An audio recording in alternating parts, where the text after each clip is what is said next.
What's going on, everyone? Welcome to a Tuesday edition of Back Your Play. BYP Rich Quinones is here at Rich Q on Q. Check out the YouTube channel, grown exponentially at Rich Q on Q, as we welcome back our guy, our good friend Jovan Alford at Jovan 10, content producer for the sporting news, knows the Philly sports scene inside and out. And once in a while, he will give you some good winners and some player props in the NBA. What's going on, brother? How are you?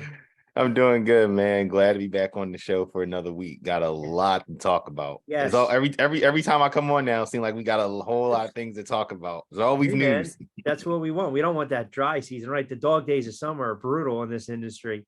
You know, you're hoping that there's like some type of off-season move in the NFL, or maybe you bleed into the NBA finals, and then you got to deal with baseball, and that, man, that just drags on and on. So when we have enough to talk about, that you can always never actually have enough to talk about, but it's a good thing. All right, let's start with the NFC. Let's start with the NFL. And obviously the big news kind of dropping yesterday with Jalen Hurts, the perennial MVP favorite, with the Philadelphia Eagles having a sensational season for Philadelphia, which is clearly running away with the NFC East and the NFC at 13-1. Big game against Dallas. And it's funny because yesterday, when I dropped a BYP with Glenn Irby, he does a great job covering the Birds as well, we were talking about it, and I kept scrolling through Twitter, and I didn't know the legitimacy of some of these tweets with the injuries. And then all of a sudden, the line went from 1 to 3 to 5 as soon as we stopped cutting it up, posted it up, and then boom, here we go. So Sirianni says today, he's confident Hurts will be okay. It's, not something that's going to be long-term. It looks like Minshew's going to go out there on Sunday, which, again, if you're an Eagles fan, you got to have confidence. He's a veteran guy. Should the Eagles be concerned with this injury regarding Jalen Hurts? I think if it was like the Justin Fields injury, because remember, he also had the shoulder injury where I think what was like a separated shoulder and dealing with like the AC joint. If it was that type of injury, I would be a little bit concerned. I think since it's just a sprained shoulder, I think it's kind of like you got out of dodge just based off of the hits he was taking in that game. Like he was getting pummeled a couple of times by the Bears defender. So I think the fact that you got away with just a sprained shoulder and nothing else serious, like a separated shoulder, or, the one tweet out there that says something about a broken collarbone or something like that. Well, let me tell you yesterday. So there's about 10 of us on this text thread, me and my friends, and a couple guys work at some I'll say car dealerships, and I'll leave it at that. And they know a lot of people. All of a sudden the feed stuff, and I'm like, come on, man, what's your source? And then it's so funny because one of my buddies actually, he mentioned broke her collarbone. I'm like, get the hell out of here. I'm like, what are you talking about? And then all of a sudden, people kind of like taking a run with it. But he was on to something doing that. He was banged up. I guess let me rephrase the question. Is it a concern going forward, knowing Jalen Hurts' style of play, the fact that he also wants to pull it down and scramble, and when you do that, you're leaving yourself open to potential injuries? Yeah, definitely. Sometimes I think what helps Hurts too is the fact that he, for the most part, he knows when to get down. He knows when to go out of bounds, not lower the shoulder like we see a lot of some quarterbacks do, like Josh Allen, just go. Instead of taking that out of bounds or sliding, they'll try to go lower the shoulder, lower the bone. Hurts is mostly good with, not taking those like bad hits. He just, that game last week, he just didn't get lucky with a few of the read options that he took, and just whereas in the middle of the field, guys are getting him to the edge there. So I think it's not a concern, especially if the Eagles get back to their philosophy, which is running the football not only with your quarterback, but the running backs that you do have, the Miles Sanders, the Boston Scotts, even the Kenny Gainwells, getting those guys back involved in the running game. Because I think for me, that was something that stood out to me the most, was that Miles Sanders didn't have his first carry in that game until midway point in the first half, and you can't do that at all. I don't care who you're playing. It's a great point. Kind of segued into my next question. I mean, he had 150 something, 144 against the Giants, and they ran for well over 240, 250 in that game. I don't know. Is that more a philosophy, the flow of the game? Was it play calling? I mean, look, as the playoffs are right around the corner, this got to get to the quarterback, and you got to be able to run the football. So Sanders to me is that type of back that they want to start feeding the rock to early and often, get him in the flow of the offense. Typically when we've seen stuff like this happen in years past, the very next game, he's going to get 6 out of the first 7 touches. Right. And I think you'll obviously see him get a lot of touches just based with likely. I don't think Hurts is going to play on Saturday. On Saturday, I think it's going to be Minshew. So if it's Minshew, you're not running a whole bunch of read option, get him out on the edge and running it. I think we're going to see a lot of Sanders. And I think Sunday's game was a little bit of probably game flow, right?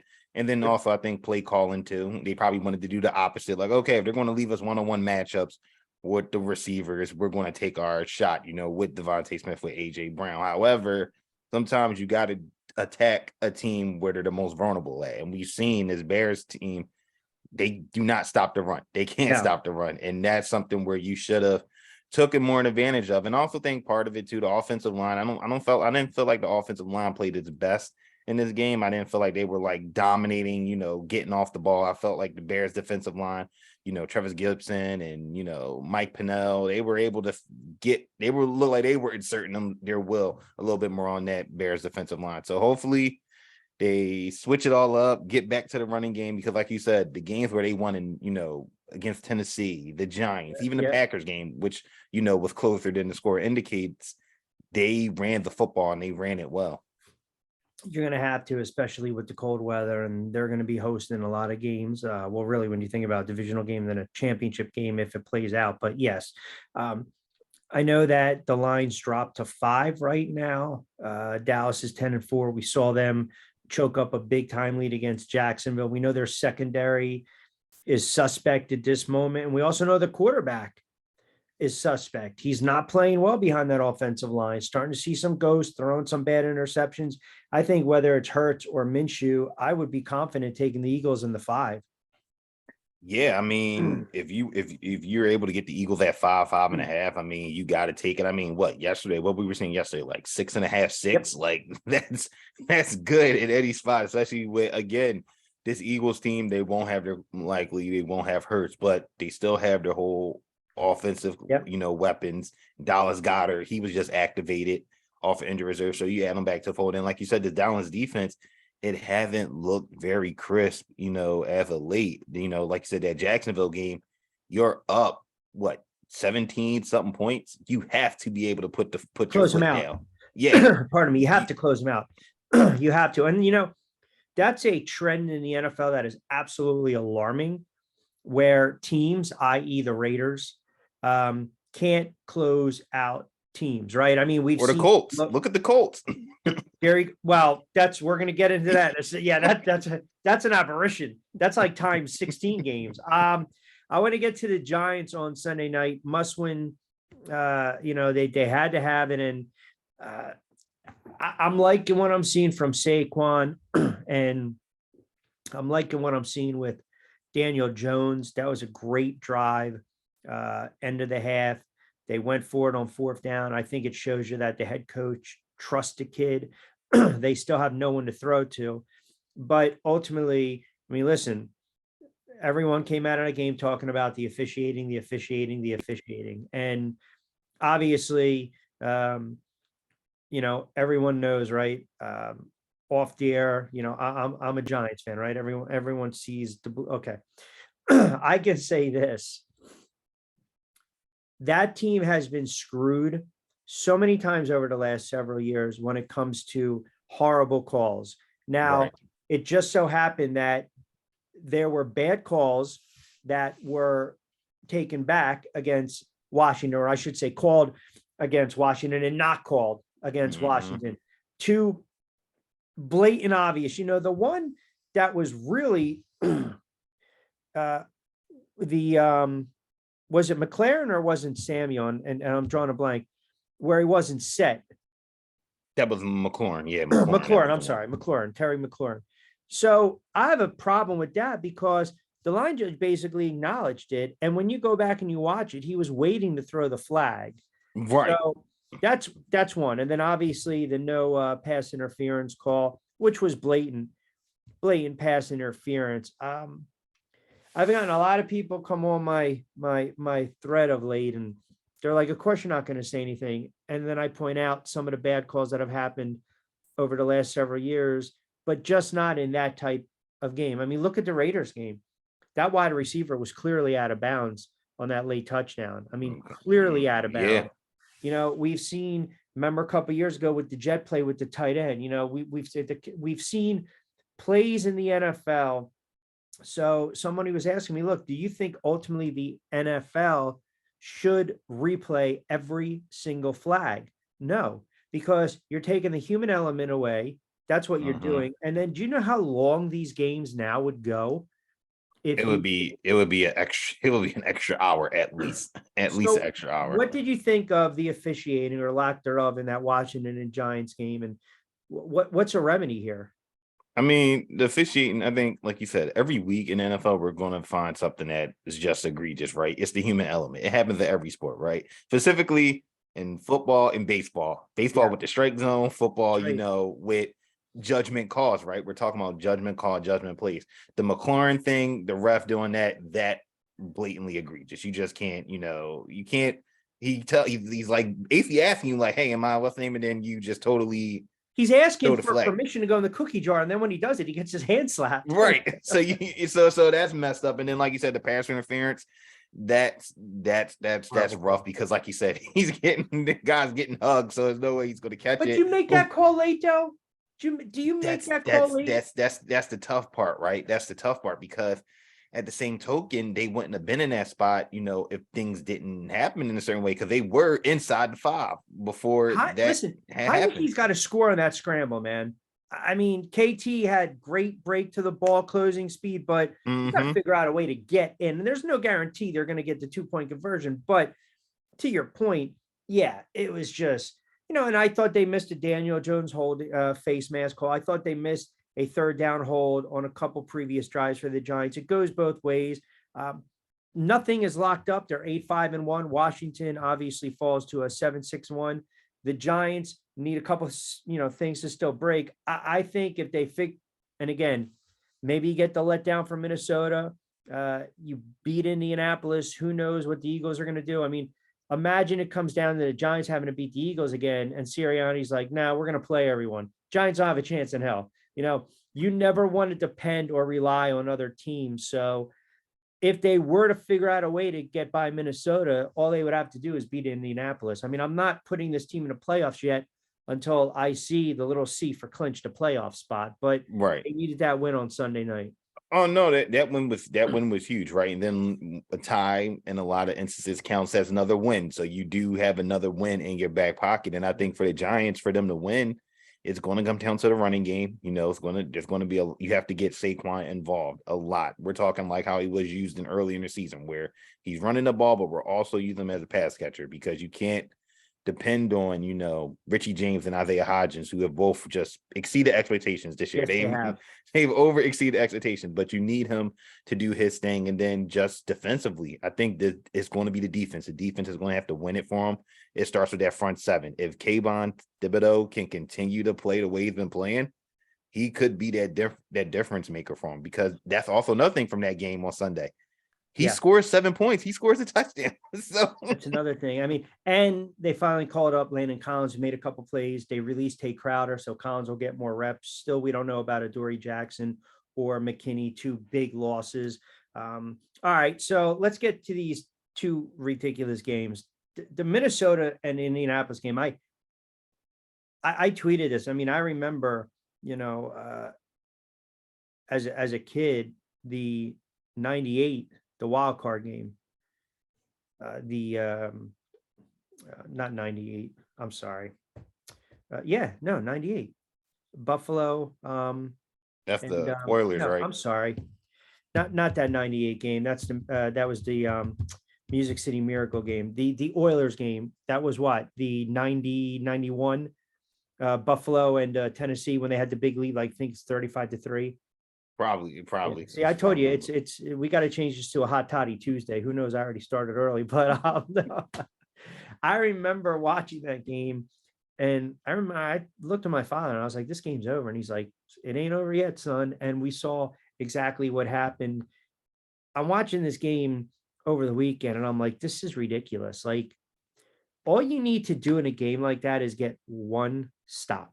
Hmm. And it just kiboshes the Or get momentum. one game changing play that that your team just starts believing, like, okay, I think we got it. I think we can do it. I've never seen anything like that. I don't know if that basically shows the world that Jeff Saturday is not a head coach. Um, I I hate to say it like that, but I think that's just kind of the reality. Matt Hmm. Ryan is a shot quarterback. They've got some injuries, but there's absolutely no way in hell you lose a game like that. You just can't. So you're watching that game. What are you thinking to yourself?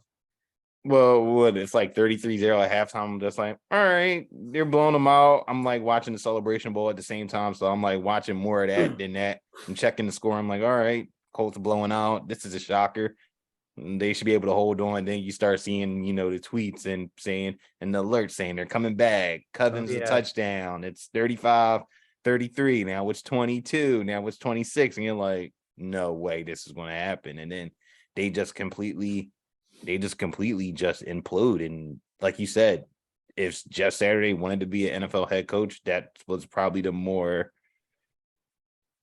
egregious losses in NFL history that does not look good on your resume at all. That you can't point to it. Like you can't, it's inexcusable to blow that type of lead. 33-0. I Yeah. don't even care if you have to run the ball, multiple times and you snap the ball at the 10-second mark of every, down on the play clock.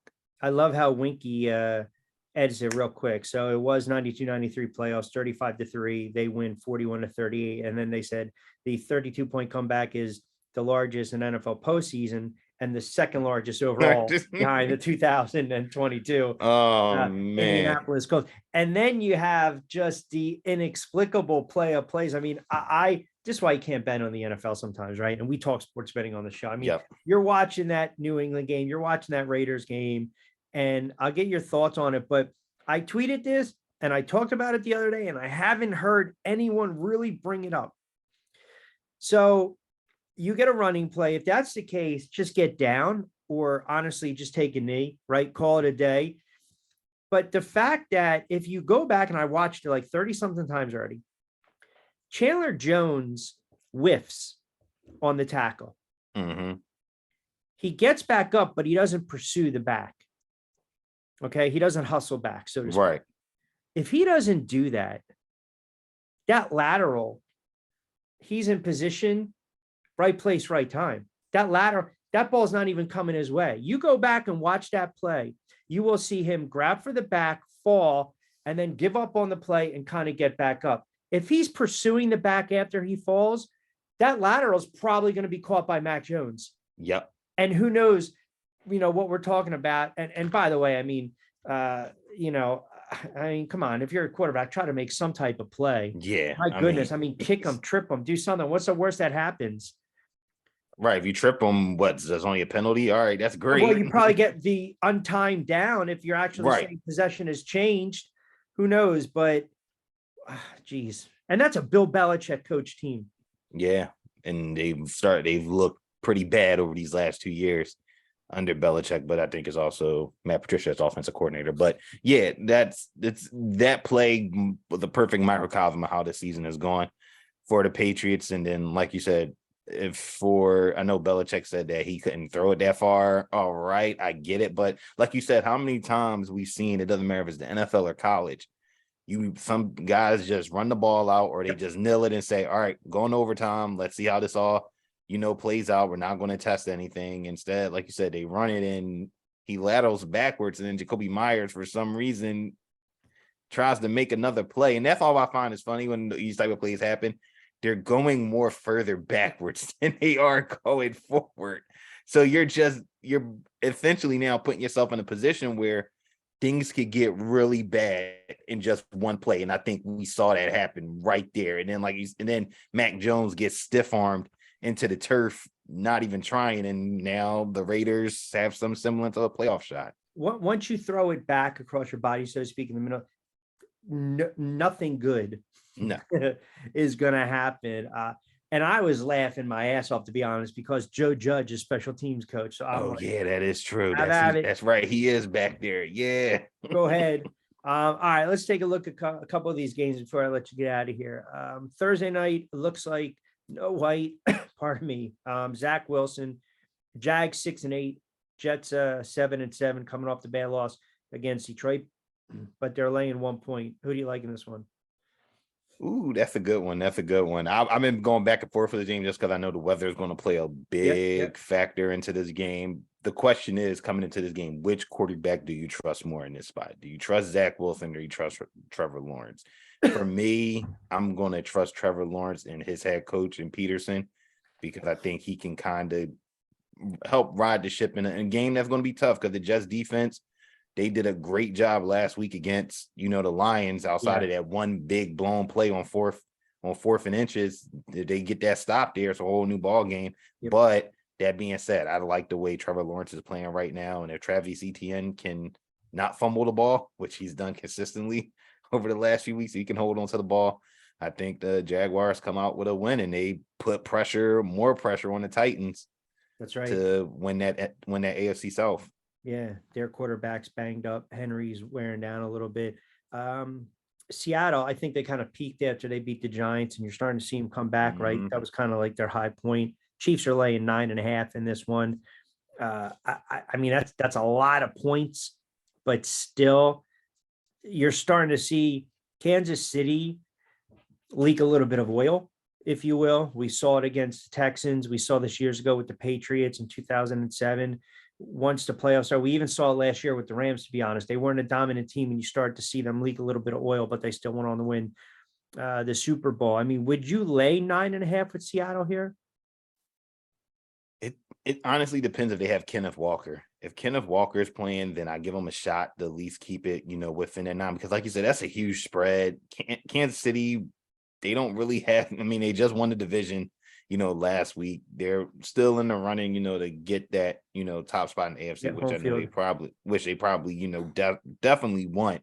But again, 9 points, they were 14-point under favorites to the Texans, and the Texans gave them everything they can handle. And that's not even with the same type of, weaponry and quarterback that, that the Seahawks have. So I'm gonna take the Seahawks plus 9.5. I think because they have so much to play for, and just if they don't win this game, that's it, or keep it close, it's done. Detroit red hot. They won 6 of 7.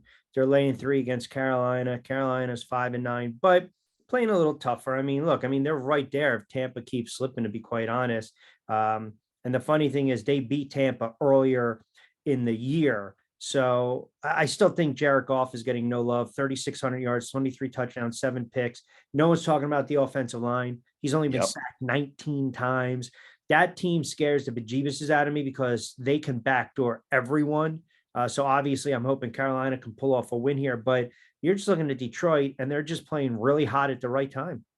Yeah, that's the thing, right? You always worry about those teams that get hot towards the end of the season. And like you said, not like a Seattle team that peaks early and now they're starting to drop down. This is a team that started off bad, but now started to figure it out and find their identity on both sides. And now they're starting to dominate. And in this spot, Sam Darnold was, didn't do that whole Panthers offense didn't look good against that, against that Steelers defense. And now they have to face a Lions defense that has some guys on that defensive line that can apply pressure and really get into that backfield. So I'm going to take the Lions here on the money line. Anything under 3, I'm taking the money line. I'm not going to chance it because anything can happen, especially with these two teams. Yeah, no doubt. All right, Washington against San Fran, another big line. San Fran laying 7 straight wins. I told you this is a team that I think when they start to get on a run and they're fully healthy, and we're seeing it offensively, we're seeing it with Purdy, but more importantly, we're seeing it with the defense right now. And then I think Washington still might be a little salty, if that makes sense. And sometimes you're just still kind of you're kind of stewing in a game like that, and they got to turn around and get it together because that's a tough spot for them to take on the 49ers. So who do you like in this one? I'm going to go with I'm gonna go with the Niners. I'm gonna go with the Niners here, just because defensively they're very good. They're a very good defensive team. I think they have what they have the best scoring defense in the Yes. league, and we just saw this Commanders defense. Commanders offense. They didn't do much, No. against the Giants, and that's the Giants team without Adoree Jackson, right? That's The team that just without him gave on up defense. 48 points. Right. Now you're going against a Niners team that, had they it was a little rough to start against Seattle, but they figured out, and then they just held Brady the week before that, 7 points. Yep. So I don't see if the only way they have a chance, the Commanders, if they can run the football, because I can see them really applying pressure, getting in the backfield with Heineke. So I like the Niners in this spot. All right, let me give you two more. I was looking at this game. I don't know how I feel. Packers and Miami. I think it's recency bias. Everyone's looking at the Packers. Look, they beat a bad Rams team. Yep. That's just they went out for a defending Super Bowl champ. They went out with an absolute whimper. I mean, not even competitive when we got to October. Buffalo basically took them behind the woodshed to open up the season, and they've never been the same. Nope. Right when you think about it. So now you got Miami laying 4. Everyone's going to sit there and say, well, Aaron Rodgers, Tua, here we go. Miami at home. I kind of like the Dolphins in this spot because this is a game that they have to have.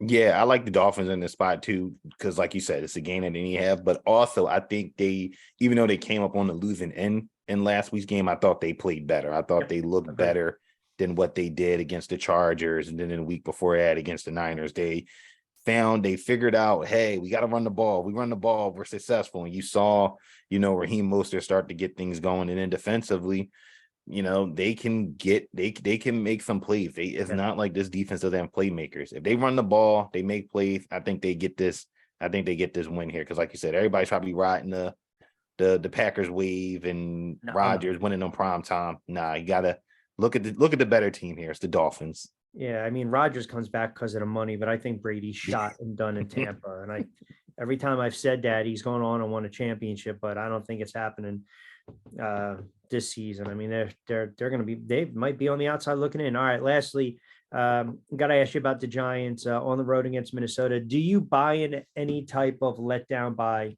the Minnesota Vikings here? I don't buy into it, but at the same time, I do find it concerning that you got down by 33 points to a Colts team that really has nothing to play for. And this has been a team that they've had so many close wins, but that also means they were this close to also losing. Again, this is a spot where I think everybody's going to take the Vikings because look at the explosive offense they have, but their defense is not the greatest either. They will give up yards. They will give up points. I'm not going to say the Giants pull off the upset, but I do like them.